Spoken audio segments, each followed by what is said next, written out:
안녕하세요.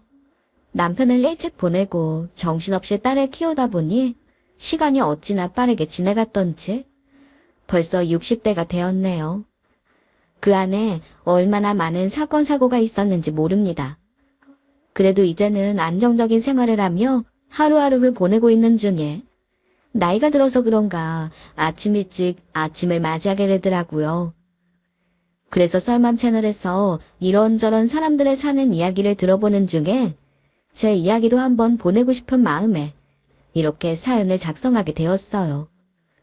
말주변이 없어서 어떻게 얘기를 해야 할지 잘 모르겠지만 그래도 즐겁게 들어주셨으면 좋겠네요.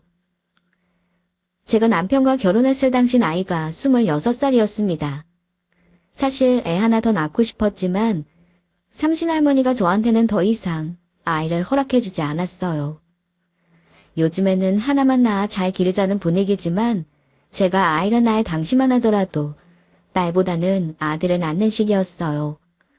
사실 아들 낳으려고 애만 줄줄이 낳는 집도 적지 않았거든요. 그러다 보니 시어머니도 저를 볼 때마다 빨리 아들 하나 낳으라고 하셨지만 그때마다 남편이 본인 때문에 애를 못 갖는다고 해준 덕분에 아들 못 낳는 걸로 시집살이 당하지는 않았습니다. 남편과 사이가 좋아서 그런가 딸도 밝고 예쁘게 자랐어요. 그러다 저희 딸아이가 고등학생이 됐을 때 남편이 음주운전 차에 부딪히는 바람에 결국 세상을 떠나게 되었어요. 갑작스럽게 사고로 남편을 잃게 되는 바람에 상실감이 컸지만 제가 일을 사람도 아니었다 보니 당장 딸아이랑 둘이서 먹고 사는 것부터 걱정이 되더라고요. 그때부터 제가 안 해본 일이 없어요. 식당 일부터 남의 집 살림까지. 그래서 제 손바닥에는 지문이 별로 없습니다. 워낙 고생을 해서 그런가 지문이 다 지워졌거든요. 그렇게 제 딸아이 대학 보내고 집 근처에 작은 가게가 하나 나왔길래 국밥집을 하나 차려볼까 생각했죠. 요즘에야 땅값이나 건물값이 비싸지 저 때만 하더라도 어느 정도 돈 모으면 그래도 작은 가게 하나는 마련할 수 있었거든요. 나중에 딸아이 시집 보내려면 내 가게 하나 차려서 하는 것도 좋겠다 싶었네요. 그렇게 시작한 국밥집이 감사하게도 잘 되어서 아파트로 이사도 가고 가게도 넓힐 수 있었어요. 대학생인 딸아이는 방학이 돼서 집에 내려올 때마다 제 가게 일에 거들어주고는 했네요. 물론 이런 생활 속에 남편이 살아있었더라면 더 좋았겠지만 그래도 딸아이와 부족함 없는 생활을 하고 있다고 생각했습니다. 처음 사위와 딸아이가 만나는 날도 딸이 제 가게 일을 도와주던 날이었어요. 사위는 저희 국밥집에 고기를 납품해주는 청년이었는데 키도 훤칠하고 잘생긴 얼굴을 가진 애가 성실하기까지 해서 매번 눈길이 가던 아이였죠. 그런데 그건 저만 그랬던 게 아니었나 봐요. 그 청년이 왔다 가니 딸아이가 저한테 쪼르르 다가와서는 누구냐고 물어봤거든요. 엄마, 저 사람 누구야? 처음 보는 사람인 것 같은데? 아, 우리 고기 납품해주는 청년이야. 저번 달인가? 원래 고기 대원 업체가 단가를 확 올려버리는 바람에 다른 곳 찾다가 알게 된 곳인데 괜찮더라고. 배달해주시는 분이 너무 잘생기셨는데? 근데 딱 봐도 내 또래 같아 보이는데 저분도 나처럼 부모님 일 도와드리는 건가? 아마 그렇지 않을까? 왜? 잘생겨서 관심이 생겨? 한번 물어보지 그래. 에이, 그런 건 여자가 물어보는 게 아니야. 그리고 뭐 인연이 되면 또 만나겠지. 딸이 관심을 가져서 그런가 저도 그 청년한테 흥미가 생겼어요. 그래서 저희 집에 고기를 주려고 왔을 때 이것저것 물어봤네요. 청년은 나이가 어떻게 돼? 아직 젊은 것 같은데. 가끔 알바로 도와주는 거야? 우리 딸도 가끔 내 가게 도와주거든. 대학생이야. 어느 대학 다녀? 저는 대학은 안 나왔어요. 어머니가 몸이 안 좋으셔서 제가 돈을 벌어야 하거든요. 그래서 대학 안 가고 바로 일을 배운 거예요. 제가 가장이거든요. 청년의 얘기를 듣는데 제 가슴에 뭐가 박힌 것처럼 무거운 기분이 들었습니다. 순간 여기는 아버지가 안 계신가 보다라는 생각이 들었거든요. 만약 제가 국밥집으로 자리 잡지 못했다면 저희 딸도 대학도 못 가고 일을 했겠다는 생각이 들었어요. 이런저런 생각이 들어서 그런가 제 표정을 신경 쓸 겨를이 없었습니다. 그런데 제 표정이 조금 심각해 보였나 봐요. 청년이 저를 보면서 괜찮다는 식으로 이야기했어요. 제가 일할 수 있는 게 얼마나 감사한지 몰라요. 그리고 엄마 건강도 계속 좋아지고 계시거든요. 그럼 나이는 어떻게 돼? 우리 딸이랑 비슷해 보이는데. 군대는 다녀왔어? 군대 갈 때 엄마 걱정이 많이 되겠어. 저 22살이에요. 군대는 일찍 다녀왔어요. 제가 20살 때까지만 해도 엄마 건강이 많이 안 좋진 않았거든요. 그래서 빨리 군대 다녀와서 일 도와드려야지 싶었는데 제가 군대 다녀온 뒤 갑자기 건강이 안 좋아지셔서. 우리 딸이랑 나이는 같은데 의젓하니 아주 대단하네. 우리 가게 오면 내가 국밥 무료로 줄 테니까 가끔씩 와서 한 그릇씩 먹고 가. 속이 든든해야 힘이 나지. 대학 다니는 우리 딸이랑 같은 나이라고 하니 더 마음이 쓰였습니다. 그래서 우리 집으로 고기를 가져다 줄 때마다 국밥을 챙겨주는 날도 있었고 가끔씩은 힘드니까 택시 타고 가라고 하면서 몇 분씩 손을 쥐어준 적도 있었어요. 그래서 그런가 저한테 엄마 소리도 곧잘하며 싹싹하게 굴었네요. 하루는 제 딸의 그 모습을 보더니 언제 그렇게 친해졌냐며 질투를 하더라고요. 저번에 내가 내려왔을 때는 잘 모른다고 하더니 언제부터 엄마라고 부르는 사이가 된 거야. 언제 나도 모르게 아들을 낳으셨어? 아유, 또 엄마 놀린다. 네가 관심 있어 하길래 내가 나이 슬쩍 물어봤는데 너랑 동갑이더라. 근데 엄마가 몸이 안 좋으시대. 그래서 대학 안 가고 일을 한다고 하더라고. 나랑 동갑이래. 나랑 비슷한 또래일 것 같긴 했는데 동갑일 거라고는 생각도 못했네. 너랑 나이가 같아서 그런가 계속 신경이 쓰이더라고. 그래서 국밥도 좀 챙겨주고 가끔 힘들면 택시 타고 가라고 돈도 쥐어주고 그랬거든. 아유, 근데 애가 착해서 그런가 나한테 아주 싹싹하게 굴더라고. 딸이랑 비슷한 또래이다 보니 친하게 지내는 것도 좋겠다 싶어 소개를 해준 적도 있었습니다. 그런데 제 앞에서는 둘이 대면대면 하더라고요. 그래서 그런가 보다 했는데 하루는 딸이 저한테 와서는 울며 잘못했다고 비는 거예요. 엄마, 내가 진짜 그러려고 그런 게 아닌데 진짜 잘못했어요. 한 번만 용서해 주세요. 그게 무슨 말이야? 갑자기 와서 뭘 잘못했다고. 천천히 엄마가 알아듣게 말해봐. 갑자기 와서 저한테 잘못했다고 하니 저는 어리둥절했죠. 한참을 울던 딸아이가 힘겹게 입을 떼는데 정말 상상도 못한 말이 나왔습니다. 나 임신했어요. 그래서 이 임신을 했다고. 너 남자친구가 있던 것도 아니잖아. 어떻게 된 거야? 나 사실 만나는 사람 있었어. 예전에 엄마가 소개해준. 딸아이는 계속 제 눈치를 보며 말끝을 흐리더군요. 아무리 생각해도 내가 누구를 소개해준 적이 있었나 싶었죠. 그러던 순간 저희 집에 고기를 납품하러 오던 청년이 생각나서 혹시나 하는 마음에 물어봤습니다.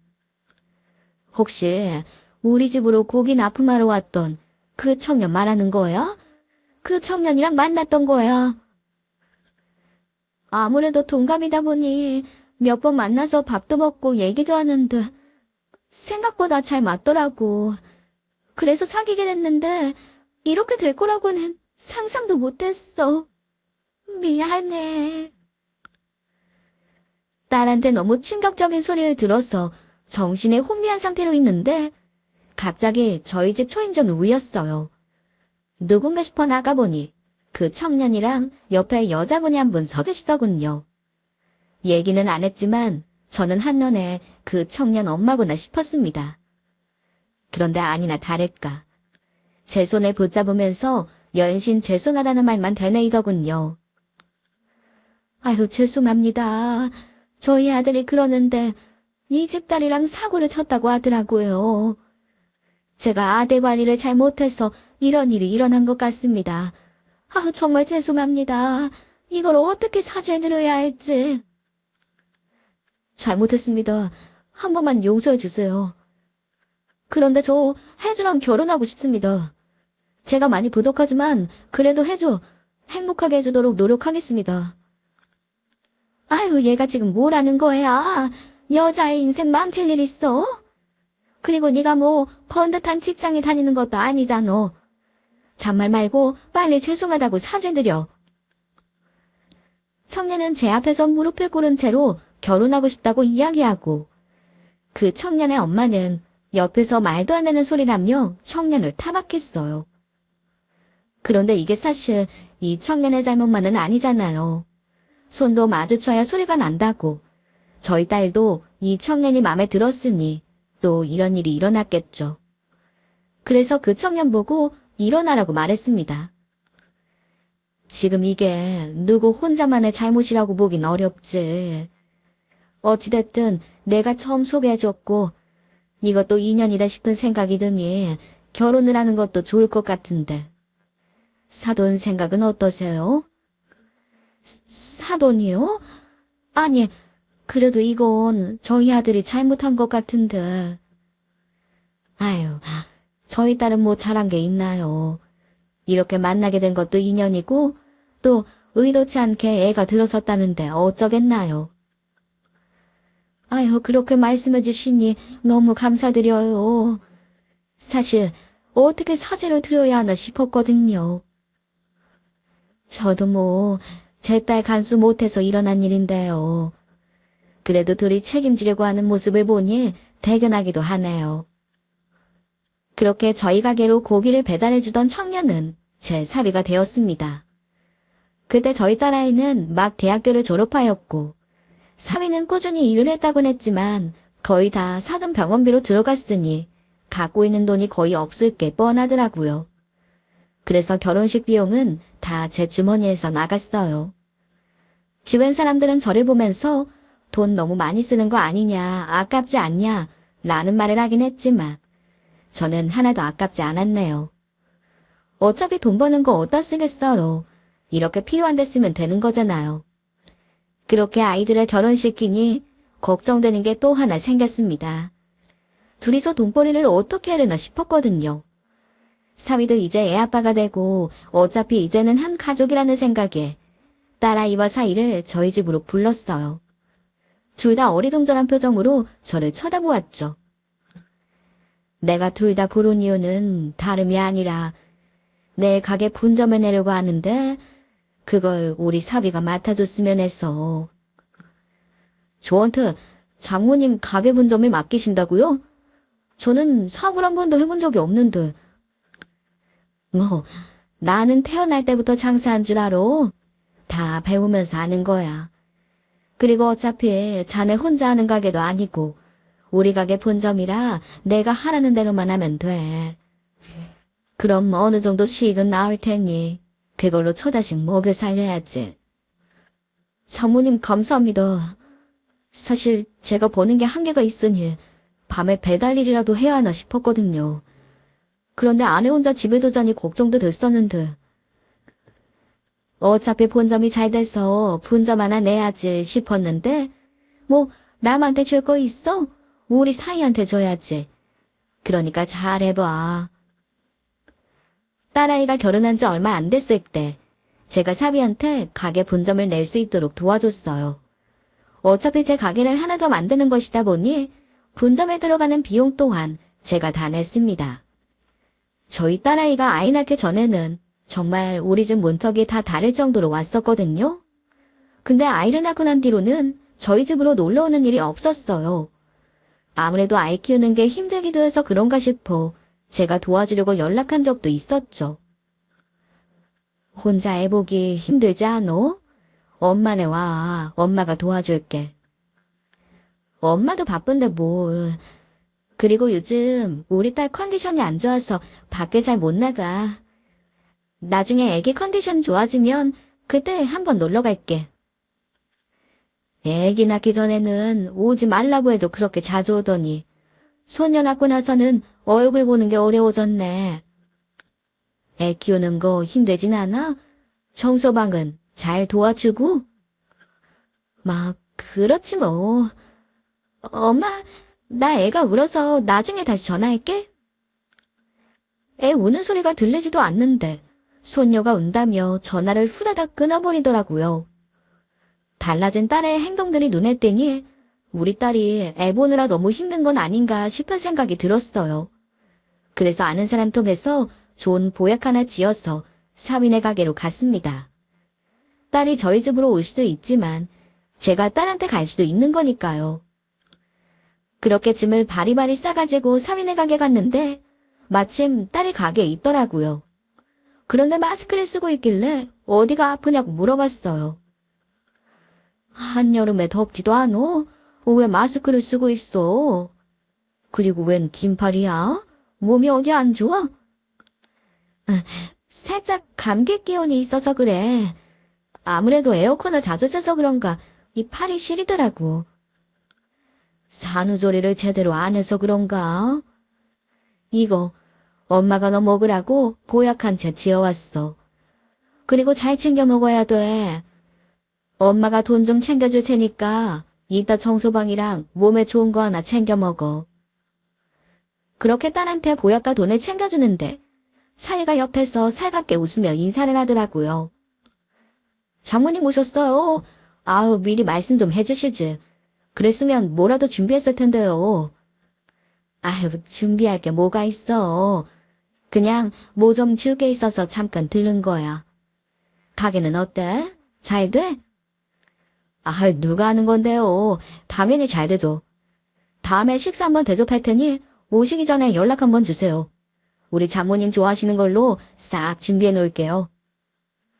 아유, 우리 사위는 말도 예쁘게 한다니까. 나 이만 가볼 테니까 수고하고 나중에 또 올게. 네, 장모님 조심히 들어가세요. 아, 전 손님들이 계셔서 자리를 오래 비우기가 어려워서요. 아, 그럼 내가 그런 거 잘 알지. 들어가. 유쾌한 사이의 배웅을 받으며 저는 집으로 향했습니다. 한참을 가고 있는데 기분이 좀 허전하더라고요. 뭘 두고 온 것 같은 기분이라고 할까요? 주머니에 손을 넣었는데 핸드폰이 만져지지 않았습니다. 그래서 아유, 내가 딸한테 용돈 좀 지어준다고 하면서 핸드폰을 두고 왔구나 싶었죠. 급하게 다시 사리가게로 되돌아갔네요. 그런데 거기에서 정말 믿지 못할 광경을 목격했어요. 사위놈이 오른손에 주걱을 들고 있었거든요. 그걸 내리는데 저희 딸이 그걸 막고 있는 거예요. 놀란 마음에 뛰어가는데 사위가 하는 말이 가관이었습니다. 이 인연이 지 엄마 있다고 말대꾸로라네. 야, 네 엄마 이제 갔어. 그러니까 쥐죽은 듯이 내가 한 대로 하라고. 제 딸은 사위가 하는 행동에 저항도 못하고 있더군요. 그 모습을 보니 속에서 천불이 올라왔어요. 그래서 삿대질을 하며 사위한테 소리쳤죠. 아니 자네, 지금 뭐 하는 거야? 지금 누굴 때리는 거야? 제가 사위한테 호통을 치니 사위가 화들짝 놀라면서 저를 쳐다보더군요. 그런데 자세히 보니 눈 초점이 저를 보는 게 아니길래 뭘 보는 건가 싶어서 뒤를 쳐다봤어요. 그런데 제 뒤로 저보다 머리 하나 더 있는 덩치도 산만한 사람이 서 있었습니다. 사위는 제가 지르는 소리에 놀란 게 아니라 제 뒤에 있는 사람을 보고 놀란 것처럼 보였어요. 네, 이럴 줄 알았어. 당장 내 건물에서 나가. 당신 때문에 민원이 얼마나 들어오는 줄 알아. 누구길래 이렇게 호통을 치나 싶은 마음에 그 사람을 자세히 들여다봤습니다. 그런데 익숙한 얼굴이더라고요. 누군가 아니 제 초등학교 동창이 아니겠습니까? 심지어 친했던 친구였어요. 가끔 동창 모임에서 만나곤 했었지만 제가 가게를 시작하면서 정신이 없어지며 만나지 못했던 친구 중 하나였네요.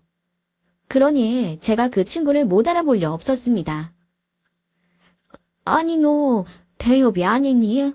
너 나 기억나지? 제 뒤에 있던 사람은 제가 하는 말을 듣고는 저를 자세히 쳐다봤어요.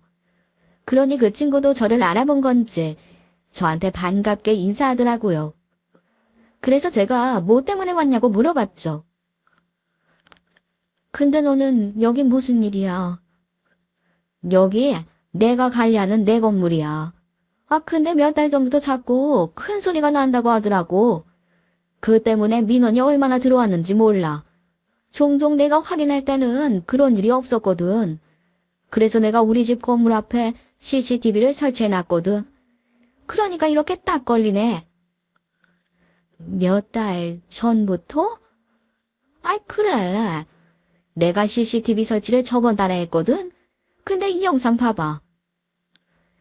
친구가 저한테 영상 하나를 보여주는데 제 딸이 그 안에 있더라고요.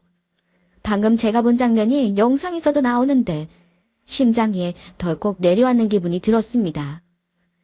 영상을 보여주던 친구는 제가 여기에 있는 게 의아했는지 근데 여기는 어쩐 일이냐고 물어봤죠. 그런데 넌 여기 무슨 일이야? 나야 여기 내 건물이니까 왔다고 해도 이 가게가 내 사위 가게였거든. 근데 오늘부로 내놓으려고. 우리 딸이 사위한테 이렇게 맞고 사는 줄은 꿈에도 몰랐거든. 심지어 이 가게도 내가 해준 거야. 그런데 거기서 어떻게 내 딸한테 손찌검을 할 수가 있는지. 어떻게 이럴 수가 있나 싶었는데 저는 사위보다도 딸한테 더 화가 났습니다. 그래서 딸한테 소리를 꽤 질러버렸죠. 너 지금 뭐 하는 거야? 내가 너 이런 취급받게 하려고 집 해주고 가게 해준 줄 알아? 너는 대학도 나온 애가 왜 이딴 대접을 받고 있어? 딸은 제 말을 듣고는 눈물만 훔쳤어요. 그리고는 한마디 하는데 순간 가슴이 갈기갈기 찢어지는 것 같았네요.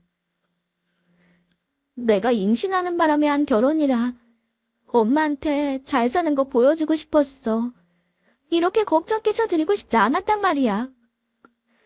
그리고 얘도 매번 이러는 건 아니야. 매번 이러는 게 아니야. 지금 영상 보면 매번 이러는 것 같은데 대체 무슨 소리라는 거야? 내가 너 이런 대접 받으라고 시집 보낸 줄 알아? 결혼하고 나서 좋은 모습 못 보여주면 엄마가 더 속상할까 봐 그랬어. 딸은 결혼하고 잘 사는 모습을 보여주고 싶었던 것 같아요. 그 말을 듣는데 내 딸이 너무 바보 천치 같았습니다. 엄마는 네가 이런 취급받는 게 더 속상해. 네가 도대체 뭐가 부족해서? 네가 대학을 못 나왔어. 친정이 못 살아. 네가 뭐가 모자라서 맞고 있어. 당장 나와.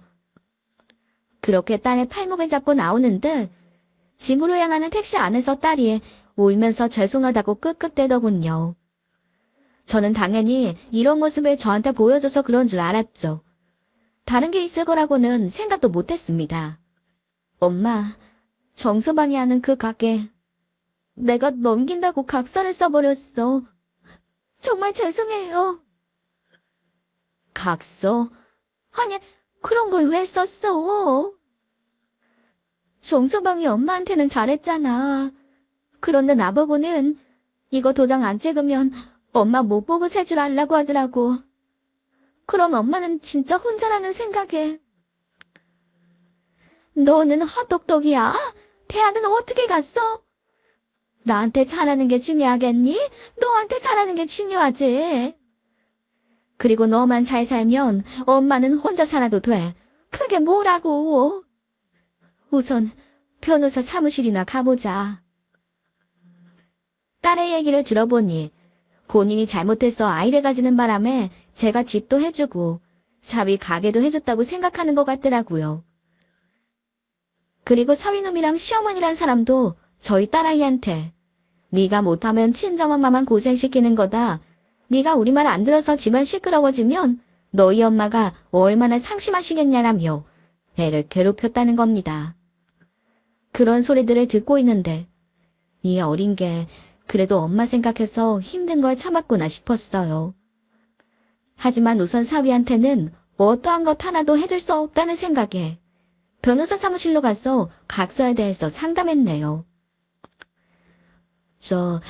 우리 딸이 각서를 썼다고 하는데 들어보니 이상한 것 같아서요. 혹시 이런 경우에는 어떻게 되나요? 따님분이 각서를 쓰실 때 협박이나 강요를 받았다는 말씀이신가요? 그랬던 것 같더라고요. 제가 딸이랑 사위 잘 살라고 가게를 하나 해줬거든요.